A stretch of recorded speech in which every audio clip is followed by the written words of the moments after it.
Assalamualaikum warahmatullahi wabarakatuh. Bismillahirrahmanirrahim. Tabarakalladzi nazzala al-furqana ala 'abdihi liyakuna lil 'alamin nadhira. Allahumma shalli wa sallim ala nabiyyillah wa ala rasulillah sayyidina Muhammadin wa ala alihi washabbihi ajmain. Nama ba'du. Kita meneruskan kajian yang paling penting dalam ulumul Quran termasuk adalah al-ibratu bi umumil lafzi la bi khususis sabab. Itu terkenal sekali. Jadi Nabi karena seorang manusia, apapun hebatnya Nabi ini seorang manusia, tentu kalau ngandani cara Jawa atau menghitobi, pasti ngendikan sama yang di depannya.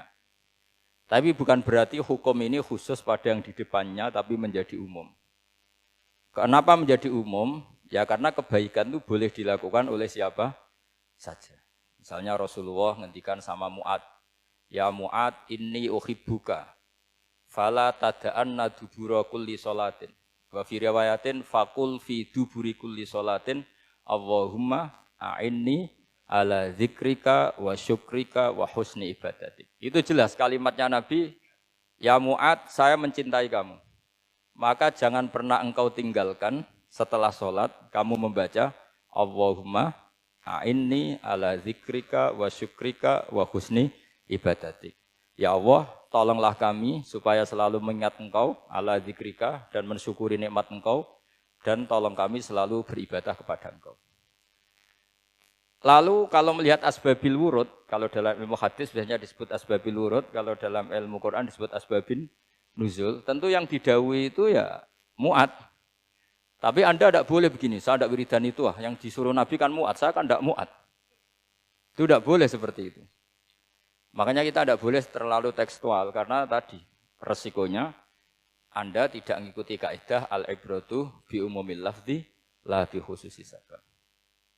Sebab itu saya tadi di kantor rektorat ya Pak Ordas ya, bilang nanti untuk kajian yang di kantor rektorat pakai kitab Syajaratul Ma'arif, karena kitab itu juga yang sekarang dalam proses penerjemahan saya dengan Pak Quraisyab di PSG, yang di sini pakai kitab Itqon. Nanti mulai bulan depan, karena saya dipaksa untuk meneruskan. Ini sudah kayak Tuhan saja maksa-maksa. Itu pakai kitab Itqon. Nanti babnya tak kasih yang mendesak untuk diketahui. Termasuk apa? Al-ibratu bi umumil lafzi la bi khususis sabab. Sehingga di Quran misalnya begini, ada cerita begini. Nabi Isa itu bilang begini, saya ini siapa? Saya ini adalah orang, kata Nabi Isa, wa ja'alani mubarakan aynama kuntu. Saya adalah orang yang di mana-mana itu memberi berkah, memberi manfaat kepada siapa saja. Itu jelas tentang Nabi Isa. Tapi oleh ulama dikasih judul yang umum. Babu nafil ibad bikullil bilad. Bab bahwa seseorang harus bermanfaat hidup di mana saja, kapan saja. Meskipun itu Allah cerita tentang Nabi Isa. Tidak bisa kamu bilang itu kan Isa, saya kan tidak Isa. Tidak bisa seperti itu. Isa adalah ibaratun an ahlil khairi. Isa adalah figur orang baik. Tentu yang dilakukan baik. Tentu kebaikan boleh ditiru siapa saja. Jadi sehingga nanti pada akhirnya nama-nama yang disebut Allah di Quran itu kalau nama orang baik tentu kita boleh ikut. Paham ya? Kalau nama orang buruk tentu kita tidak boleh ikut. Ya gitu aturannya. Sehingga tadi ada al-ibratu bi umumil lafzi la bi khususi sabab. Jadi yang jadi pegangan adalah standar kalimat umum dengan pemaknaan yang ditentukan ulama. La bi khususi sabab, tidak terkait sebab itu. Misalnya yang paling masyhur tentu dalam hadis Madinah itu kira-kira kan utaranya Mekah ya Pak. Kira-kira ya. Utaranya Mekah apa selatannya? Utaranya kayak. Utaranya. Dulu penduduk Madinah itu kalau bikin kloset itu, pokoknya kalau qada'ul hajat itu menghadap ke utara atau selatan. Terus kata Rasulullah, kalau kamu sedang qada'il hajat, sedang buang kotoran itu jangan menghadap Ka'bah, juga jangan membelakangi Ka'bah. Itu Nabi redaksinya unik. Walakin syarriku aw gharibu. Tetapi kamu menghadap barat atau menghadap timur. Itu semua riwayat walakin syarriku aw gharibu, tapi kamu menghadap barat atau timur. Nah, artinya apa? Kata syarriku aw gharibu adalah binisbat di ahli Madinah. Karena orang Madinah posisinya di utara Mekah. Sehingga kalau menghadap utara atau selatan berarti menghadap Ka'bah atau membelakangi Ka'bah. Dan itu tidak boleh dalam proses qada'il hajat, masbuk kotoran. Terus Nabi memerintahkan menghadaplah ke barat atau ke timur. Nah, al-ibratu bi'umil lafzi la bi khususi sabab juga direvisi oleh ulama begini, kecuali sebab itu ada ilat. Maka kalau demikian yang dimenangkan ilatnya bukan teknya. Saya ulang lagi, yang dimenangkan ilatnya bukan teknya. Kayak tadi, di hadis itu kan Nabi ngintikan apa? Tetapi menghadaplah barat atau menghadap ke timur. Tentu orang Indonesia malah kalau itu kebalikannya. Orang Indonesia kalau ke barat atau ke timur kan malah menghadap Ka'bah atau membelakangi Ka'bah. Di sini pentingnya ijtihad. Dan ijtihad ini lazim, bukan harus Imam Syafi'i atau Imam Malik. Semua orang normal pasti tahu proporsi kalimat tadi. Karena ada aturan al-hukmu yaduru ma'ilatihi wujudan wa adaman. Begitu seterusnya. Ini penting saya utarakan. Sehingga ketika Rasulullah sedekah dengan dinar dikasihkan fakir miskin atau dirham dikasihkan fakir miskin. Pikirannya ulama adalah sedekah dengan mata uang yang berlaku saat itu. Tidak selalu ditetapkan dinar atau dirham. Begitu juga ketika Rasulullah dulu zakat fitrah pakai susu kering atau pakai kurma atau pakai gandum. Ulama semua bilang yang penting kuti ahlil balad. Yang penting makanan pokok di negara itu. Dalam konteks Indonesia tentu apa? Beras. Ini penting saya utarakan karena tanpa mengkaji ulumul Quran seperti ini dan kita insya Allah bulan depan saya langsung bawa kitab Itqan. Di situ ada beberapa contoh. Harus seperti itu. Karena kalau tidak terikat sebab, itu nanti takutnya ayat umum menjadi liar. Misalnya begini, pernah ada aliran sesat dulu. Kebetulan di Jogja itu saya lihat di TV. Entah salah kiainya, entah salah dosennya, entah salah siapa. Atau salah orangnya agak stres, tidak tahu saya. Semoga salah orangnya itu sholat menghadap 4 arah.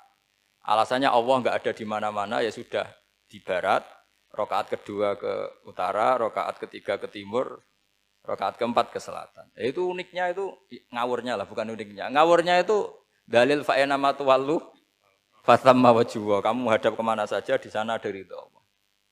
Sehingga semua ulama ketika bikin kaidah al-ibratu bi'umil lafzi la bi khususi sabab selalu menyertakan kecuali khususus sabab ini ada illatul hukmi. Maka itu enggak jadi. Kayak ayat tadi, kalau kamu pakai umumnya lafaz itu kan boleh sholat menghadap mana saja.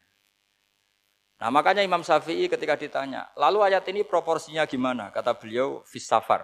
Orang yang sedang di pesawat, mau sholat, tentu masuknya fatamma wajibah. Jadi dalam kondisi bepergian, yang kita ingin sholat, maka pakainya ayat seperti itu. Tapi kalau kondisi nomor, fawal liwajaka syatral masjidil haram. Jadi makanya ini penting ngaji ulumul Quran. Kita tidak bisa hanya megang terjemah atau megang apa, kemudian kita fatwa atas nama Quran dan hadis. Sehingga dulu syaratnya memang ketat, harus hafal Quran, hafal hadis, menguasai usul fikih, menguasai macam-macam. Karena tanpa itu memang tidak bisa. Sampai Ibnu Abbas ngendikan, kamu jangan pernah fatwa pakai Quran. Fa inna lahu wujuhan katsirah, karena Quran punya sisi yang banyak. Walakin hajuhum bisunnah. Kalau kamu adu hujjah, pakailah sunnah Rasulullah SAW. Karena di situ penjelasan Quran. Misalnya tadi Rasulullah ketika kondisi normal pasti sholat menghadap Ka'bah. Jadi kalau bepergian nanti unta, kata riwayat-riwayat, ainama tawajjahat bihi rakhilatuh. Kemana saja posisi unta menghadap. Terus ada ulama yang berpendapat itu khusus sholat sunat. Kalau sholat fardu dalam kondisi ada punya mobil harus berhenti. Ini madzhab Syafi'i. Sehingga misalnya saya, Pak Harsoyo, Pak On, bawa kijang, mobilnya sendiri. Kalau sholat fardu jangan mentang-mentang pakai kendaraan terus menghadap sekenanya. Kalau mau ke Banyuwangi berarti menghadap ke timur. Itu yang boleh hanya sholat sunat. Kalau sholat fardu harus berhenti. Karena kijang ini dalam kendali Anda. Kecuali dalam surah yang kendaraannya tidak dalam kendali Anda. Misalnya kita naik pesawat. Jadi harus dibedakan. Jangan mentang-mentang Nabi sholat di unta kemana saja menghadap. Tapi konteksnya kan unta ini, cara berpikir unta ini dalam kendali Nabi. Tapi kalau pesawat kan tidak. Jelas ya? Jadi makanya ini pentingnya proporsional. Jadi kalau kita naik kijang misalnya mau ke Banyuwangi, kalau waktu zuhur ingin sholat ya harus berhenti.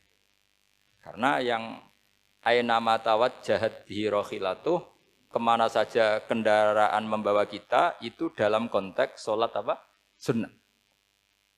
Jadi ini pentingnya ulama. Lah ini yang dikatakan al ulama warasatul anbiya. Karena sanad ini musalsal terurut sampai Rasulullah Shallallahu alaihi wasallam. Terus ada lagi ayat umum yang akhirnya jadi judul umum. Misalnya begini. Kita tahu cerita Nabi Khidir, di antara ceritanya ada satu kampung itu pelit. Makanya orang pelit itu wajib didendami. Karena Nabi pun itu baik-baiknya orang. Kalau sama orang pelit tetap dendam. Karena buruk-buruknya orang itu orang pelit. Tahu kan alamatnya orang pelit? Qoribun minan nar, ya dekat-dekat neraka itu. Karena al-bakhil qoribun minan nar, ba'idun minal jannah. Jadi kalau sama tanya alamatnya ya dekat-dekat neraka. Singkat cerita Nabi Musa dan Nabi Khidir itu kecapean sekali masuk satu kampung. Karena saking kecapean, lapar, minta kampung itu menyediakan makanan. Istatama itu mereka minta makan, saking laparnya, saking karena di perjalanan yang melelahkan. Istatama ahla fa'abau ayyudayifuhuma. Tapi kampung situ kampung pelit. Jika semuanya tidak mau yang ngasih apa?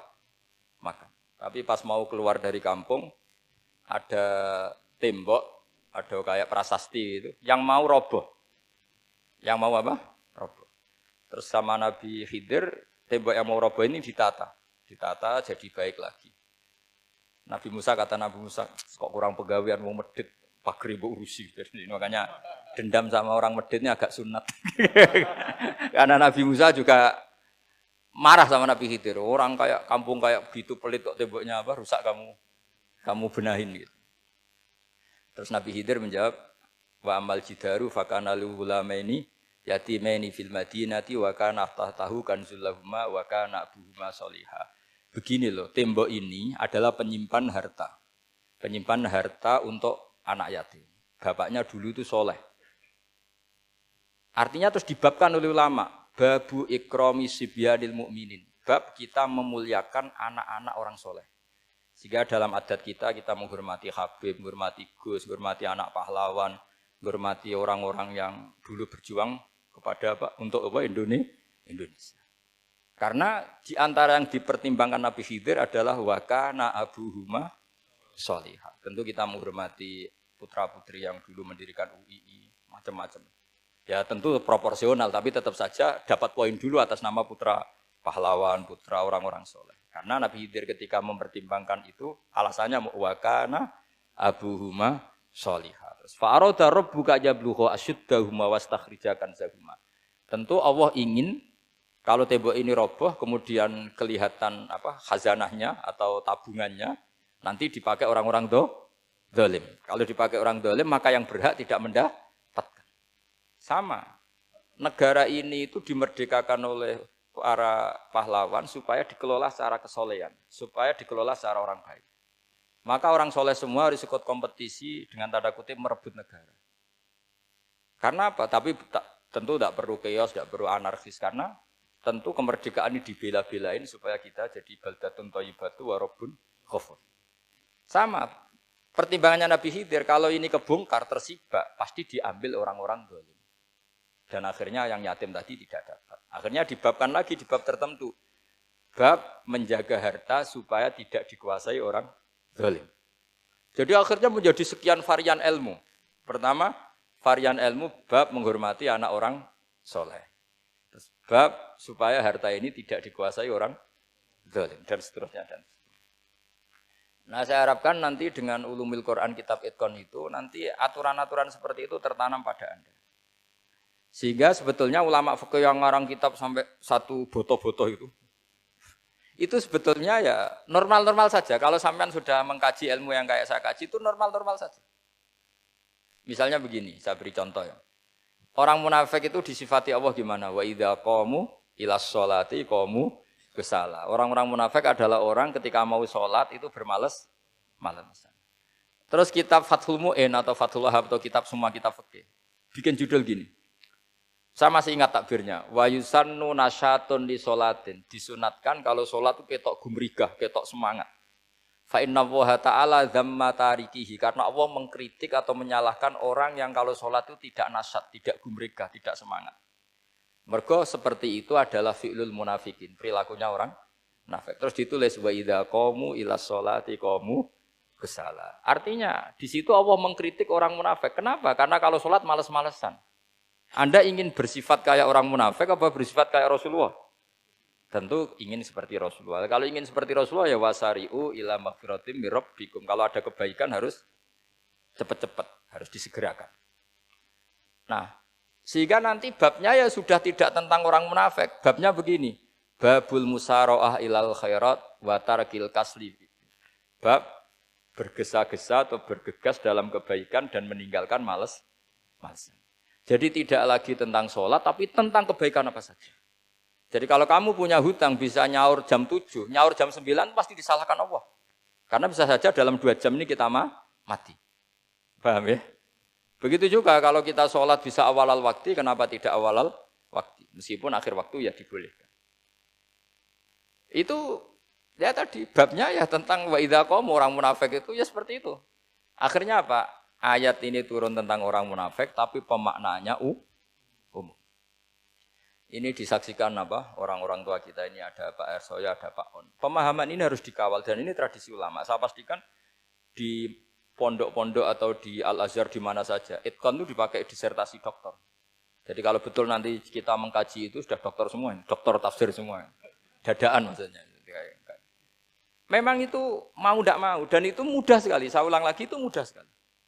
Kenapa kata Imam Syafi'i fa innal uqula mutarratun ila qabril haqqi karena akal itu dipaksa untuk menerima kebenaran. Ciri utama kebenaran kata Rasulullah matma'an nabi qabr. Jadi menerima itu pasti clear. Makanya disebut kebenaran itu ma'ruf, mudah dikenali. Sesuatu yang salah bahasa Arabnya itu mungkar, angkarohul aklu. Akal itu tidak nyaman. Makanya disebut apa? Munkar, sesuatu yang diingkari. Akal itu asing. Ya asing tuh misalnya, sepeda motor ini milik siapa? Milik Zaid. Ya sudah lah saya pakai, tidak usah pamit. Akal pasti, ini kok aneh, kok nggak milik orang kok nggak pamit. Akal pasti nggak terima. Makanya agama itu hanya menerima al-ma'ruf yang mudah dikenali dan menolak al-mungkar, sesuatu yang akal itu nggak terima. Jadi Imam Bukhari ketika ditanya, kenapa kamu sealim itu bisa mensarai sanad-sanad Rasulullah? Kata beliau, kalau kamu akalnya normal itu ya gampang saja. Terus ditanya, contohkan. Beliau contohnya begini. Pernah syurrahul hadis, para pensarah hadis itu habis otaknya. Gara-gara Imam Bukhari bikin judul begini. Babu sihhati tolakil akhros. Ingat-ingat ya. Babu sihhati tolakil akhros. Bab sahnya tolaknya orang bisu. Orang bisu itu orang nggak bisa ngomong tuh kalau bahasa Jogja itu. Bisu ya? Bisu. Bisu itu cerita bab sah tolaknya orang akhros. Ternyata apa? Sekian riwayat yang dipakai itu begini. Ana wa kafilul yatim kahataini fil jannah. Nabi pernah ngendikan saya dan yang merawat anak yatim kahataini fil jannah. Wa asyara bi musabbihatihi wal wusta. Pokoknya Nabi ngendikan begini. Paham ya? Maksudnya apa? Betapa yang merawat anak yatim itu sangat dekat dengan apa? Dekat dengan Nabi di apa? Surga.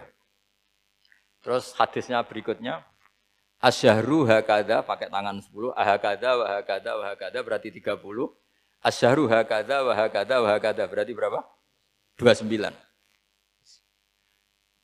Terus berikutnya hadis Aisyah sholat lama terus ditanya orang di tengah-tengah sholat. Aisyah kenapa sholat lama?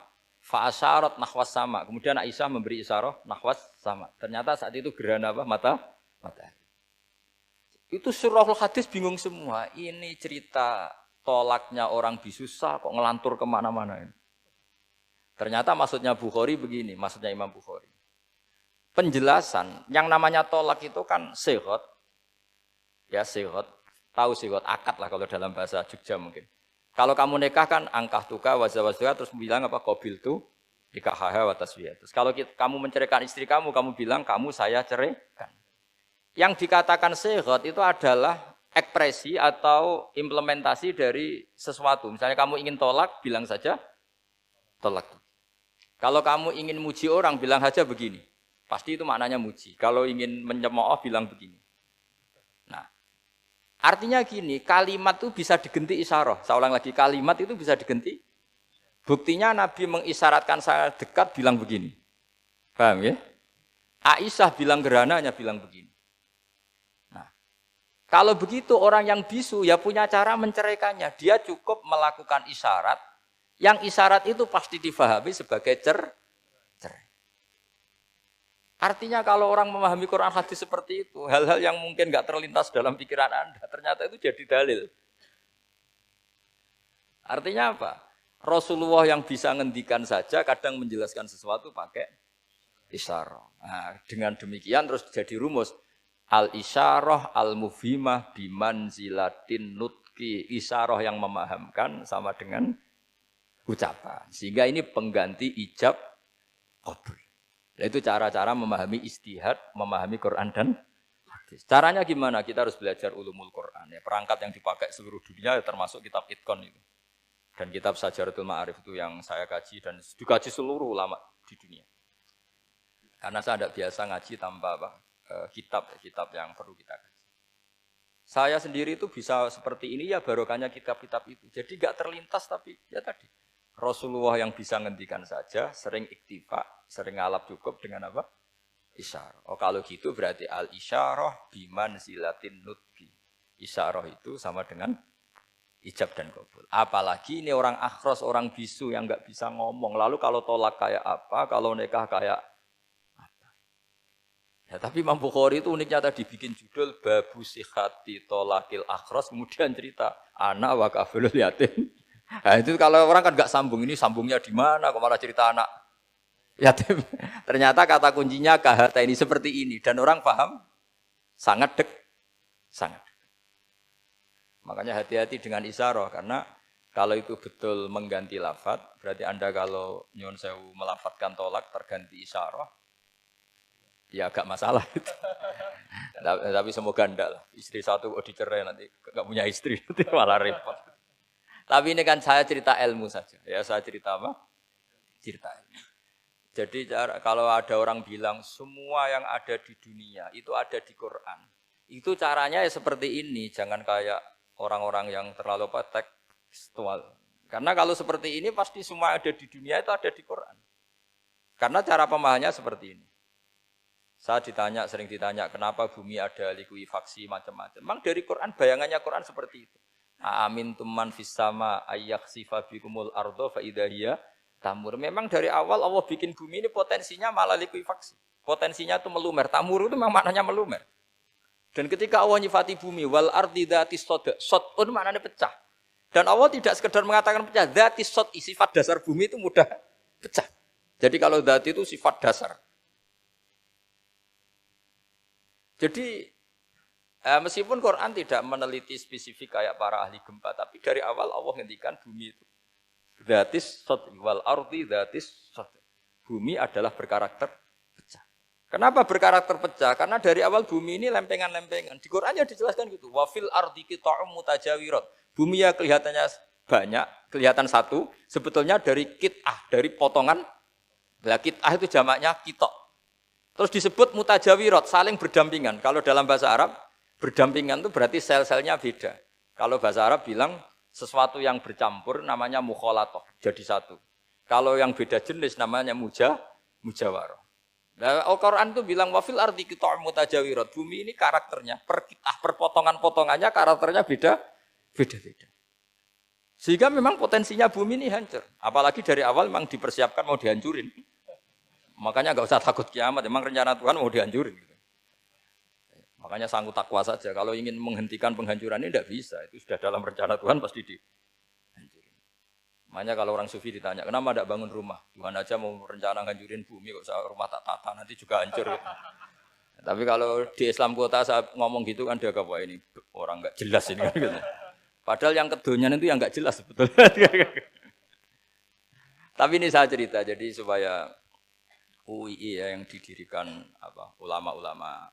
Saya masih ingat ketika Profesor Zaini cerita, Pak Zaini saya ini kan kiai, saya tidak punya gelar apa kok jenengan minta bantuan ini. Katanya Pak Zaini dulu UI ya didirikan banyak kiai dan sebagian pendirinya juga enggak punya gelar katanya gitu. Tapi mendingan enggak punya gelar manfaat daripada punya gelar enggak manfaat. Malah problem.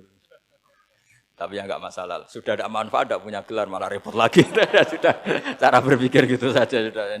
Pokoknya sementing semuanya baik apa saja. Jadi nanti setelah sampean mengkaji ulumul Quran ya tadi seperti yang dikatakan Imam Syafi'i itu gampang sekali. Kenapa gampang? Karena fa'innal uqula muttarratun ila qabulil haq. Akal ini pasti dipaksa untuk menerima kebenaran.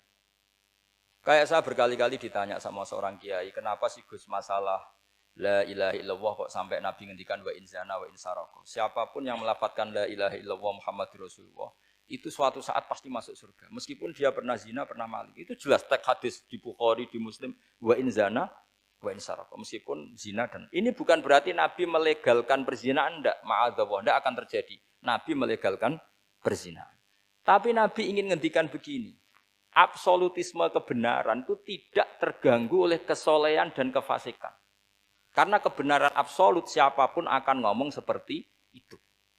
Saya berkali-kali nyontohkan, Rektor Al-Azhar akan bilang 1 tambah 1, 2. Klonte ya bilang 2, koruptor ya bilang 2, KPK ya bilang 2, 01 ya bilang 2, 02 ya bilang 2. Karena absolutisme kebenaran. Dan Nabi itu ingin mengatakan bahwa Allah Tuhan ini kebenaran sejati. Sehingga siapapun yang melafadzkan sah. Sehingga orang yang kafir 70 tahun sekali melafadzkan syahadat sah. Tidak usah begini. Pak kafir, soleh dulu ya beberapa tahun gitu. Baru Anda sah melafadzkan kalimat la ilaha. Tidak ada seperti itu. Semua ulama ijma. Orang kafir 70 tahun melafadzkan la ilaha illallah sekali. Langsung menjadi muslim. Kenapa sah? Kebenaran absolut tidak bersyarat kesolehan maupun kefasikan. Ya kayak tadi, orang bilang 1 tambah 1 harus profesor apa anak TK boleh? Jangan mentang-mentang profesor, doktor, rektor, UGM atau UI. Tadi anak kecil bilang berapa 1 tambah 1? 2. Sudah aku tak bilang 4. Tidak bisa. Kebenaran absolut itu orang akan sepakat. Nah, Quran itu termasuk kebenarannya absolut. Maka harusnya siapapun bisa memahami Quran. Termasuk orang yang sebelum Islam. Sekarang saya tanya ke sampean, ketika Umar masuk Islam karena dengar Quran, itu dulu dengarnya apa dulu Islamnya? Dulu dengarnya, dan dia paham. Wa ma huwa min kalamil basar, ini tidak mungkin omongan manusia seindah ini. Karena mudah difahami Quran. Nah sekarang enggak, karena ada sistem akademik. Itu terus orang macam-macam urutannya. Jadi repot sekarang. Kalau kata tafsir At-Tabari lebih ekstrim lagi. Itla yuqalu masalan ifham bima la aqlalak. Jadi orang-orang kafir ini kan, orang-orang kafir Mekah ini kan Rasulullah jadi nabi ini kan semua orang masih kafir. Enggak ada mahasiswa UI, enggak ada orang NU, enggak ada orang Muhammadiyah. Semuanya orang kafir, semuanya masih kafir. Terus Nabi membawa Quran, maka khitab pertama itu bukan ya ayuhan nahdiyun, ya ayuhal Muhammadiyun. Khitab pertama kul ya ayuhal kafirun, karena pendengarnya semuanya kafir. Dan itu mereka paham. Tapi nanti soal hidayat nomor 2. Tapi mereka itu yang jelas paham. Sehingga banyak orang kafir yang menjadi muslim karena mendengar Al-Quran. Jadi ini penting diketahui. Karena kebenaran itu milik siapa saja dan akan mudah difahami. Kayak tadi. Kalau 1 tambah 1, 2 itu rektor ya bilang 2, anak TK ya bilang 2, musuh kamu ya bilang 2. Kamu atas nama sentimen dengan musuh pun tetap bilang. Nah di sini kadang Nabi ngendikan mangqala la ilaha illallah dakhalal jannah wa in zana wa in saraka. Proporsinya seperti itu. Bukan berarti Nabi melegalkan zina, bahwa kalimat ini kalimat yang kebenarannya absolut sehingga siapapun sah mengatakan itu, meyakini itu meskipun punya masa lalu seperti itu. Jadi jangan salah makna terus Nabi melegalkan, enggak sama sekali. Jadi saya mohon ini jadikan satu ilmu. Bahwa ilmu adalah tetap apa? Ilmu. Sehingga ada ayat kulil ladzina kafaru iyantahu yughfar lahum ma qad salam. Katakan kepada orang-orang kafir sekali menghentikan kekafirannya yughfar lahum ma qad salam. Maka kekafiran di masa lalu dianggap hilang dan dia hanya dengan status yang sekarang yaitu seorang mukmin. Karena dia disahkan melafadzkan la ilaha illallah. Makanya pernah ada cerita, ini penting saya utarakan ke jenengan. Ada orang kumpul kebo, singkat cerita kumpul kebo lelaki sama perempuan. Suatu saat Nabi dikasih tahu sama tetangganya, ya Rasulullah orang yang biasa kumpul kebo itu sekarang sudah nikah. Jawabannya Nabi unik. Alhamdulillah kira-kira gitu kalau bahasa Indonesia. Qad kharaja min sifahin ila nikahin. Dia sudah keluar dari tradisi zina, sekarang dia sudah dengan kehormatan nikah. Maksudnya gini, kalau malam Senin dia belum nikah, kumpulnya kan masih kumpul kebo bertahun-tahun gitu. paginya dia nikah, malamnya sudah kumpul sunnah. Karena sudah nikah. Jadi tak sama seperti tadi. Kalau dia belum melafalkan kalimat tauhid, ya statusnya dia kafir. Sekali melakukan kalimat tauhid, ya statusnya dia muslim atau mukmin. Sama. Ketika hubungan intim tanpa nikah namanya sifah perzinaan. Sekali nikah ya namanya sunnah. Jadi semudah itu. Dan Nabi tidak tanya macam-macam. Mau ngendikan qad kharaja min sifahin ila nikahin. Sudah keluar dari tradisi sifah menuju nikah. Pertanyaannya gini, kenapa enggak disyaratkan ini itu untuk nikahnya? Misalnya macam-macam. Ya sebetulnya syarat itu pasti ada, cuma begini loh. Orang yang ingin menghentikan keburukannya harus kamu katakan sah sekarang juga. Karena kita mengesahkan penghentian keburukan. Jangan lalu orang yang mau tobat malah dipersulit. Jadi misalnya, la ilaha illallah, kamu belajar makhraj dulu. Bila bilangnya lah benar. Belajar bahasa Arab dulu. Ya kacau. Apalagi saya persiapkan seremonialnya dulu. Nanti di masjid, di syuting. Supaya satu Indonesia tahu yang Islamkan saya. Itu kayaknya yang engkek malah repot lagi. Ini penting saya utarakan supaya clear. Jadi saya ulang lagi. Al-ibratu bi umumil lafzi la bi khusus sabab. Allah ya enggak apa-apa cerita Nabi Musa, cerita Nabi Isa, cerita. Misalnya begini, bolehkah orang soleh itu jadi raja? Jawabannya harus bilang boleh.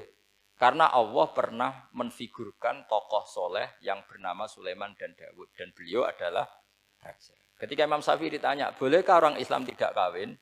Ya asal dia ada zina ya boleh. Karena Allah menyebut hamba yang soleh dan sebagian mereka tidak nikah. Yaitu Nabi Yahya dan Nabi Isa.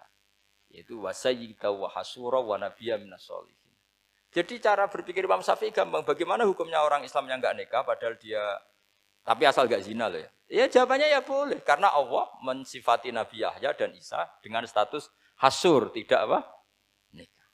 Bolehkah seorang soleh jadi raja? Ya boleh. Daud dan Sulaiman itu seorang soleh dan jadi raja. Bolehkah orang soleh itu fakir? Wah sudah banyak, enggak usah dibolehkan sudah banyak. Jadi gampang sekali Quran di depan ahlinya itu. Jadi kalau Imam Syafi'i ditanya, fa inna wa ta'ala dzakara abdan sholihan wa qala wa sayyida wa hasura wa nabiyyam minas sholihin. Ternyata ini orang yang ditanya, apakah boleh orang soleh itu jadi politikus, jadi pejabat? Ya boleh saja. Faqad ataina ala Ibrahim al-kitab wal hikmata wa atainahum mulkan azim. Jadi ini yang boleh bukan sekedar Ibrahim. Padahal di ayat itu tentang ala Ibrahim. Cara berpikir ya tadi, ternyata kesalehan tidak mengganggu jabatan. Ya tentu ya maksudnya untuk kesalehan juga.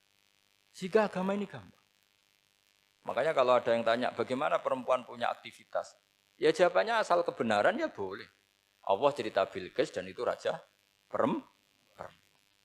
Di hadis banyak kecakapan Aisyah memimpin, macam-macam. Jadi gampang saja. Nah, kenapa sekarang banyak orang berdebat tentang Quran dan nyuwun sewu sampai pada level gontok-gontokan ekstrim? Karena mereka enggak mau belajar ulumul Quran. Kegiatannya debat, tukaran. Yang bingung kita, yang waras ngalah lah kira-kira gitu. Ini enggak pernah ngaji Quran, gegernya.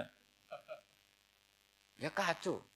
Ada ulumul Quran, jadi yang namanya kitab Al-Itqan. Dan itu dibukukan oleh ulama. Dan gampang sekali. Pernah ya Sayyidina Umar ketika Futuhat, beliau sudah Futuhat itu mengalahkan musuh-musuh Islam yang memusuhi Islam. Perlu dicatat, musuh-musuh Islam yang memusuhi Islam. Karena kalau yang tidak memusuhi Islam nggak boleh dimusuhi juga. Ya. Singkat cerita ditanya, kenapa kita tidak tasakuran besar-besaran, kita kan sudah menang. Padahal disambut sedemikian rupa. Jawabnya Umar apa? Inna wa ta'ala qad ayyara qauman faqala adhabtum thayyibatikum fi hayatikumud dunya wastamta'tum biha. Allah itu mengkritik kelompok kaum yang dalam hidupnya itu foya-foya. Maka saya akan mengurangi foya-foya itu supaya saya menyisakan jatah foya-foya saya sampai di surga. Nanti orang kafir ketika dimasukkan neraka di antara taubehnya Allah. Taubeh itu ya semacam kayak disalahkan gitu. Adhabtum thayyibatikum fi hayatikumud dunya. Jatah-jatah kenikmatan kamu, salah kamu habiskan di dunia. Sehingga kita harus pernah pas enak-enaknya tidur, tahajud, wiling-wilingan, ngurangi jatah. Sayyidah Aisyah itu cantik sekali, tapi sudah turu mujur di depan Nabi tetap sholat. Kalau sampai istrinya tidak cantik saja, nggak pernah tahajud. Itu masalah besar. Itu Aisyah itu kenangannya Aisyah. Saya ini kurang cantiknya. Sampai Nabi kalau sholat digoda tidur di depannya. Masyhur. Wa ana muqtaridotun. Saya tidur malang di depan Nabi. Nabi kalau berdiri sikilnya aku tak dojorno. Kalau Nabi mau sujud tak ingkretno. Nabi terus saja tahajud. Dan saya yakin itu sunnah, tidak ada yang niru itu. Aisyah loh, bukan yang Saudah, Aisyah. Di semua riwayat itu, kalau Saudah kan mungkin, wah pantesan Saudah kan gitu. Ini Aisyah. Terus ada cerita lagi, betapa Rasulullah memang Nabi betul. Aisyah itu istrinya paling cantik. Kan yang nyanyi cantik itu hanya Aisyah, Zainab sama Sofia. Kira-kira rivalnya itu. Ya rivalnya itu kira-kira. Ya sebagian ya cantik tapi enggak sekelas ini. Rasulullah itu malam-malam keluar. Terus pikiran Aisyah pasti ke sebagian rival saya. Doroh itu maru kalau coba. Dibuntuti sama Aisyah. Nabi enggak tahu kalau dibuntuti Aisyah. Ini hadis riwayat doa masuk kuburan. Maka jadi hadis itu ya unik kalau enggak di tangan ulama itu jadi kacau. Babu doa li ahlil kubur. Bab mendoakan ahli kubur itu babnya itu tentang cemburu. Walhasil karena Nabi keluar, wah ini mesti itu enggak benar ini. Paling ke Sofia atau ke ya pokoknya Zainab, pokoknya yang cantik-cantik. Ditututi sama siapa Aisyah. Nabi enggak tahu hal itu. Ternyata Nabi itu kebaki. Kebaki itu assalamualaikum daraqaumil mukminin wa inna insyaallah bikum lahikun. Jadi barokahnya cemburu, hadis itu ada rawinya. Oh, ternyata ke kuburan toh. Itu sampai pulang jadi hadis itu diriwayatkan Aisyah. Ghirtu itu cemburu. Saya ini cemburu sama Nabi. Malam-malam keluar tak tututi juga mau kuburan. Lah, sahabatnya tanya muridnya Aisyah. Lalu baca apa? Assalamualaikum daraqaumil mukminin wa inna insyaallah bikum lahikun. Kalau sampean kan enggak dibuntuti tok bar tenan. Mesti barbaran. Jadi ini penting saya utarakan. Jadi cobalah ulumul Quran dikaji secara baik. Insya Allah nanti maknani Quran itu mudah sekali. Karena memang sesuatu itu harus ada ilmu. Ya sesuatu itu harus ada. Banyak ulama itu nangis karena mudah memahami rahmat Allah. Abu Yazid Al-Bustami itu jadi wali bukan karena banyak wiridannya, enggak. Dia setiap makan itu memuji begini, ya Allah, engkau itu enggak butuh saya, tapi kenapa ngasih makan saya? Kalau majikan ngasih makan karyawannya kan supaya mau kerja. Semua kebaikan manusia itu pasti ada imbalannya. Tapi engkau itu enggak butuh apa-apa, kenapa ngasih nikmat kepada manusia padahal engkau tidak butuh. Itu kan aneh betul. Kalau apapun ikhlasnya orang, kalau ngasih itu kan ada maunya. Meskipun sudah bilang ikhlas. Oh sudah, tapi kalau Allah itu tidak butuh. Misalnya ada orang nyumbang masjid ikhlas, tetap di hatinya, benak Jumatan Pak Quran yang dindi, tetap ada kepentingannya. Tapi kalau Allah enggak. Sehingga cara mensifati Allah itu luar biasa. Makanya orang jadi wali itu diantara kata Rasulullah, Inna woha la yardu anil abdi idha akalal aklah fayahmaduhu alaiha au yashrubah syarbah fayahmaduhu alaiha. Allah itu sangat ridho. Orang jadi wali itu kan diridani Allah. Allah itu sangat ridho kalau seseorang makan kemudian dia muji Allah. Coba apa hebatnya Donald Trump kalau gak makan ya lemes mati. Apa hebatnya presiden seluruh dunia kalau gak makan ya lemes mati. Orang yang katanya paling top di dunia, itu nak gak makan kangkung nyatanya ya lemes. Hebatnya di mana coba? Yang kita puji-puji hebat, ternyata kalau nggak makan itu lemes. Pak Rektor nggak makan lemes, apalagi Pak Onwel nggak makan lemes. Hebatnya apa coba? Nah, terus kelihatan wa khuliqal insanu dhaifa. Makanya ketika Allah mengingatkan orang yang menyembah Isa, Allah hanya menghentikan gini, kana yakulani to'am. Isa dan ibunya itu makan. Maksudnya kalau nggak makan itu ya lemes. Kamu kebayang nggak punya Tuhan terus, Pak Tuhan jangan lemes, monggo dariin. Kayak apa malunya kita punya Tuhan kalau nggak makan apa? Lemes. Terus nanti cerita, alhamdulillah tadi Tuhan mampir sini. Tadi lemes lah tak kasih makan, bergas lagi. Kan? Makanya uang kritiknya mesti sederhana. Karena ya pula to'am. Kok kamu Tuhan kan gimana? Ini kalau nggak makan itu. Tapi kita sering keliru mengatakan Presiden Amerika itu super power hebat. Hebatnya di mana seorang manusia? Kalau nggak makan ya. Ini makanya Allah ngendikan wa khuliqal insanu dhaif. Sehingga banyak para wali itu dekat Allah ketika makan. Bukan apa-apa karena tadi makannya itu enggak kayak sampai ana makan banyak lahap segala-galanya udah gitu. Itu enggak setiap makan ya Allah betapa lemahnya saya. Yang katanya rektor, yang katanya profesor, katanya orang alim kiai, katanya pengurus NU, pengurus Muhammadiyah ternyata kalau enggak makan lemes. kerennya di mana sehingga terus tawadu, terus macam-macam. Jadi ini penting. Jadi Allah mengingatkan manusia itu dengan makan tadi. Makanya Nabi Rasulullah ngendikan Allah itu sangat ridho seseorang yang setiap makan muji Allah. Tapi sekarang orang makan tuh banyak yang enggak menjiwai. Karena ada aturannya sebetulnya, ngunyahnya sampai sekian kali. Ya, tapi sekarang kan sudah ada seperti itu. Makanya sekarang wali sudah enggak banyak. Pendaftarnya juga sudah ada banyak. Apalagi orang-orang intelek itu sudah agak tertarik daftar wali. Memangnya kalau sudah jadi wali dapat uang, malah repot lagi kalau seperti itu.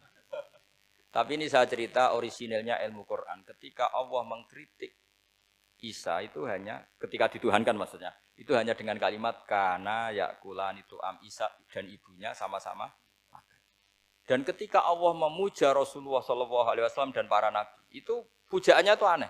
Wa ma arsalna qablaka minal mursalin illa innahum la yakuluna ta'ama wa yamshuna fil aswaq. Saya tidak pernah menugaskan para rasul kecuali mereka itu ya makan dan jalan-jalan di pasar. Saya sampai sekarang hampir tiap minggu itu jalan-jalan ke pasar sama anak saya. Meskipun saya di Rembang Betul Oke Gede itu tetap biasa saya jalan-jalan ke pasar. Karena apa? Kata Rasulullah Muhammad, Isa itu sampai dituhankan itu gara-gara jarang makan. Terus orang memitoskan macam-macam. Rasulullah itu kalau makan itu di depan umum, sering di luar rumah. Supaya kelihatan kalau beliau itu manusia. Jadi makannya Nabi adalah nafyun li uluhiyati. Perlu dicatat Nabi Muhammad jadi Nabi setelah dengan tanda kutip tragedi Isa dituhankan. Karena Rasulullah jadi Nabi setelah tragedi Isa dituhankan, maka sisi manusianya itu diperlihatkan. Sampai kalau makan tuh di depan umum. Tapi enggak marung di KFC, enggak ada riwayatnya itu. Di depan umum. Nah, karena kepentingannya itu sehingga makannya Nabi ini ibadah yang luar biasa. Karena menunjukkan sisi kemanusiaan yang akan aman, tidak akan dituhankan. Paham ya? Sama. Seperti kita misalnya kiai atau pejabat. Makan saja enggak apa-apa. Tunjukkan kalau kita manusia. Kalau enggak makan lemes. Dan kalau itu terus dalam hati kita, insya Allah kita orang yang mengimani wa khuliqal insanu dha'ifa. Betapa manusia itu lemah. Nah, tapi kita sekarang enggak. Kalau kita jadi rektor enggak bisa mengendalikan satu kampus, jadi kiai bisa mengendalikan umat. Pikirannya itu kayak Fir'aun. Dan di antara kesalahan Fir'aun adalah faqala ana rabbukumul a'la, bahwa saya bisa mengendalikan kalian semua. Maka dalam ilmu tasawuf yang pertama harus dihilangkan adalah sifat anania. Bahwa karena saya. Tapi kalau orang mau jadi wali atau orang dekat Allah, kenapa saya sering menyebut kata wali? Sebenarnya khazanah wali itu ada di Quran. Ala inna awliya Allahi la khaufun alaihim wa lahum yahzan. Cuma orang kota senangnya bakas intelektual. Wong desa senangnya bakas wali. Akhirnya banyak orang yang enggak wali modus pura-pura wali terus nipu orang. Jadi sama-sama ada korban. Yang intelektual juga sama. Seakan-akan lebih intelek dibanding wali ini, makanya saya supaya bahasa intelektual ya ada di Quran, maksudnya terjemahannya ada, bahasa wali juga apa? Ada. Dan kadang orang jadi wali itu melakukan hal-hal yang kecil, yaitu merasa doif saat apa? Makan. Merasa doif saat makan. Karena tadi paling mudah menafikan ketuhanan seseorang adalah nyatanya kalau nggak makan lemes. Paling mudah mendoifkan manusia yang katanya presiden superpower pun kalau nggak makan. Apa artinya kehebatan manusia yang sehatnya bergantung nasi satu mangkok? Kerennya di mana coba? Presiden kondang bisa pengaruh seluruh dunia. Jajalnya gak mangan sedino. Lemes. Berarti hadar rojul lelaki ini bergantung satu mangkok nasi. Hebatnya di mana coba? Makanya ada seorang raja angkuh datang ke seorang ulama. Saya raja bisa mengendalikan dunia. Kata ulama, tanya gini, andaikan kamu tidak bisa minum, kemudian harus bisa minum kalau orang menukarkan kerajaan kamu. Kamu boleh minum, asal kamu tidak jadi raja.